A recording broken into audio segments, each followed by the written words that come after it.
அன்பான உறவுகளுக்கு காலை வணக்கம். இன்னைக்கு நம்ம நேஹா ஃபவுண்டேஷன் சார்பா சென்னை ராயப்பேட்டையில இருக்கிற ஒரு தாத்தா பாட்டியை சந்திச்சோங்க. இந்த தாத்தா பாட்டி பாத்தீங்கன்னா பல வருஷமா சாலை ஓரமா தான் வாழ்ந்துட்டு இருக்காங்க. சாலைகள்ல இருக்கிற கடையோட நிழல் இருக்கும்ல, பஸ் ஸ்டாப்போட நிழல்ல, கடைகளோட நிழல்கள்ல இப்படிதாங்க வாழ்ந்துட்டு இருக்காங்க.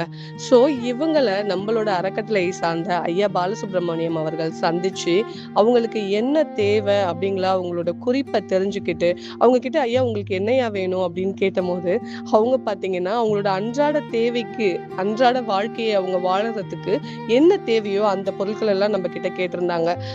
பக்கெட் வேணும், குடம் வேணும் தண்ணி பிடிக்கிறதுக்கு, லுங்கி, பெட்ஷீட்டு, இந்த மாதிரி சில பொருட்கள் நம்ம கிட்ட கேட்டிருந்தாங்க.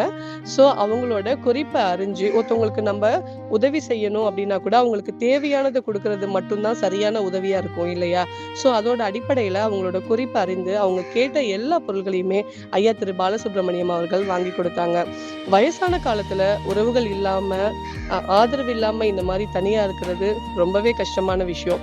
அவங்கள பார்க்கும்போது மனசுக்கு ரொம்ப சங்கட்டமா இருந்தது. இந்த மாதிரி நிறைய தாத்தா பாட்டிங்க வாழ்ந்துட்டு இருக்காங்க. நம்மளால முடிஞ்ச வரை நிறைய பேருக்கு தோள் கொடுப்போம். வாங்க சேர்ந்து இணைந்து சேவை செய்வோம். நன்றி.